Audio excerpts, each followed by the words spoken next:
Você está no canal Eu Estudo a Lição com o pastor Samuel Camilo. Hoje é quarta-feira, dia 12 de outubro de 2022. E o tema que estudaremos na nossa lição da Escola Sabatina será Os mortos não sabem nada. Existem aqui pelo menos 4 textos que vão aparecer no nosso guia de estudos hoje. Esses textos são textos conclusivos, textos que mencionam o estado da pessoa quando morre de total inconsciência, mas que, por aparecerem num contexto de poesia, a boa parte das pessoas vão mencionar que, ou dos teólogos que creem na ideia de uma alma imortal ou de um espírito que possua consciência separado do corpo, vão argumentar que esses textos não podem ser usados porque eles fazem parte da estrutura poética hebraica e que eles não são conclusivos. Eu queria dar uma olhada neles para a gente poder chegar a uma conclusão. O primeiro deles é Jó capítulo 3, versos 11 a 13, que diz assim: Por que não morri eu na madre? Por que não expirei ao sair dela? Por que houve regaço que me acolhesse?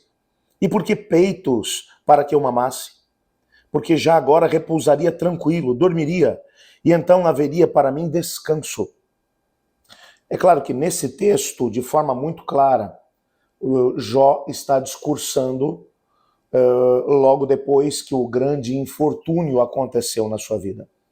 Só para você poder se lembrar do que tinha acontecido com ele, num só dia, todos os seus bens haviam sido roubados, os seus filhos acabaram sendo assassinados ou mortos, depois que a casa na qual eles estavam, acabou desabando sobre eles, como se isso fosse pouca coisa. Pouquíssimo tempo depois, Jó acaba sendo acometido de uma doença terminal, mas uma doença que causava nele dores tão intensas que ele mesmo menciona que de noite ele não conseguia dormir e que de dia ele sentia tanta coceira naquelas feridas que saíram do seu corpo, desde o alto da cabeça até a planta do pé, que para encontrar algum sossego, ele pegava um caco de telha e raspava o próprio corpo.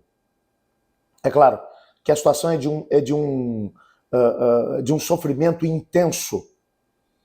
Quem, numa situação de sofrimento, nunca se perguntou: puxa, por que eu não morri? Por que eu não posso descansar? Quem não teve vontade já de descansar dos labores dessa vida num momento de grande tristeza? É o que o texto está dizendo. Mas o versículo 13, ele está explicando por que ele desejaria passar por uma experiência dessa. Veja, o livro todo, Jó vai alegar que ele é inocente, que ele teme a Deus, que a fé e a esperança dele estão firmemente alicerçadas no Senhor. O que se esperava de alguém que estava passando por uma situação dessa era ele argumentar o seguinte: eu vou explicar por que eu preferia o descanso da morte. Porque eu queria estar com Deus, queria já aproveitar o paraíso. Mas não é isso que ele diz. Ele diz no verso 13: porque já agora repousaria tranquilo, dormiria, e então haveria para mim descanso. O que ele está colocando é que ele almejava naquela situação desesperadora o próprio descanso, porque a situação que ele estava vivendo era uma situação terrível. Eu repito, se ele desejava a morte para alcançar algum tipo de estágio diferente, o discurso dele precisava ser outro. Ele precisaria dizer: eu queria a morte para que eu pudesse entrar no paraíso de Deus. Mas não é isso que ele diz. É porque ele estava buscando descanso.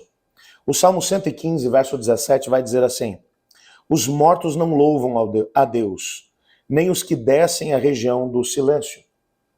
Esse texto é, na verdade, um texto que vai frontalmente contra os textos que algumas pessoas querem distorcer para poder dizer que o indivíduo, no exato momento em que morre, se ele foi bom, ele vai para o paraíso e ele vai louvar a Deus junto com os anjos.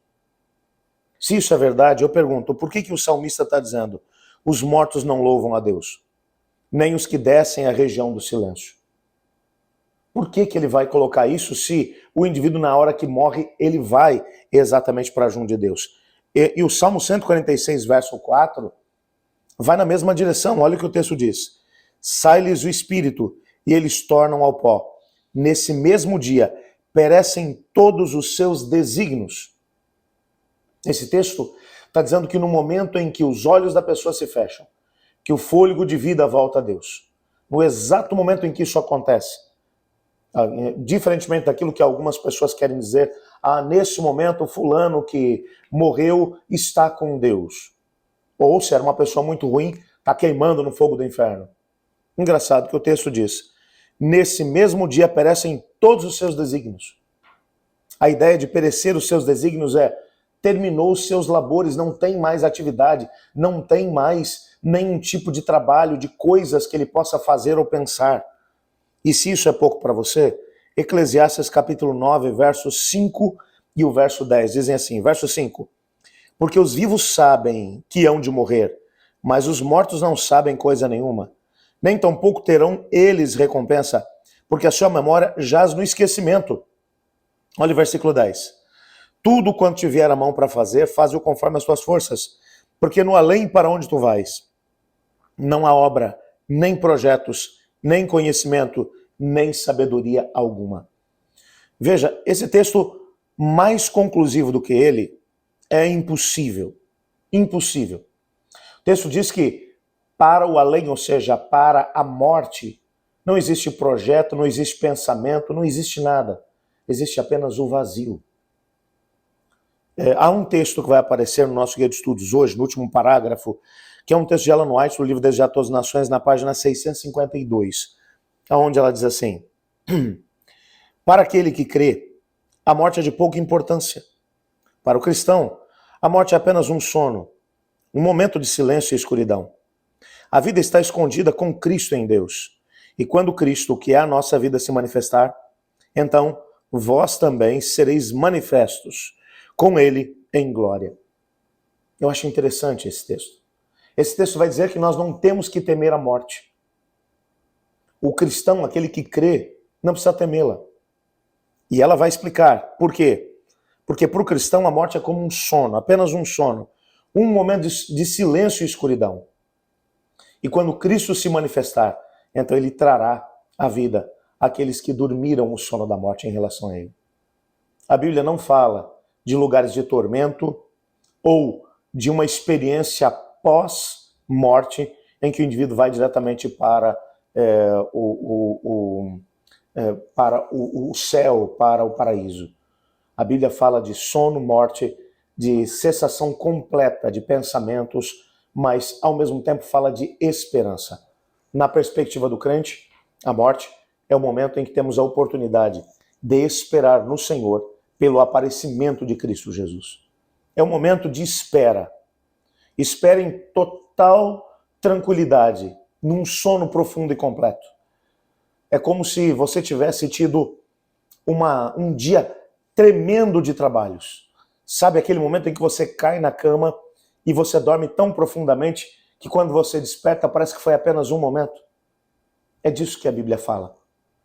Mas ao mesmo tempo sabemos que acordaremos com uma voz nos chamando pelo nome, nos despertando do sono da morte e nos dando, aí sim, as boas-vindas ao reino futuro. Bem está, servo bom e fiel. Sobre o pouco você foi fiel, mas sobre o muito te colocarei. Entra no reino do teu Senhor. Essas são as palavras que eu espero ouvir do meu mestre. E você? Ore comigo. Senhor, muito obrigado porque a morte foi, na verdade, um presente dado pelo Senhor à humanidade, para que pudéssemos descansar dos labores dessa vida. Ajuda-nos a termos a nossa vida firmemente alicerçada nas suas mãos, para que, se formos chamados a dormir o sono da morte, que tenhamos a certeza do reencontro com o Senhor, ouvindo a sua voz nos chamando pelo nome. Pois é em nome de Jesus que oramos. Amém. Eu estudo a lição. E você?